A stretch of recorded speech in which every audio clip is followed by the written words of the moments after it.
sevmeyenlere gelsin. Vefasız sevgililere gelsin.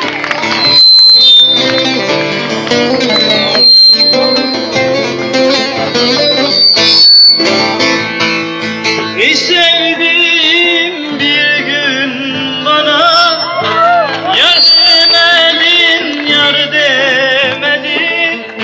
Gece gündüz sen halarda ağlayanım var demedin, sızlayanım var demedin, var demedin ya.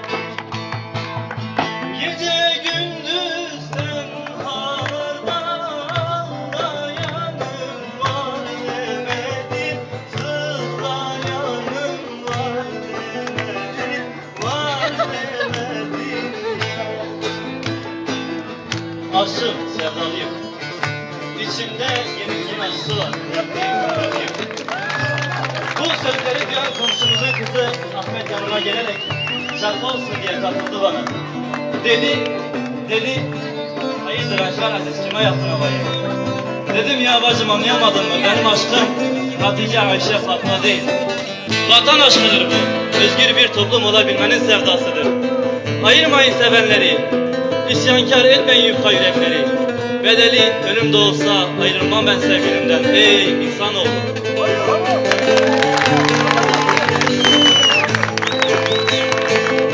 Seni sevmek suç mu bana? Ağlıyorum yana yana.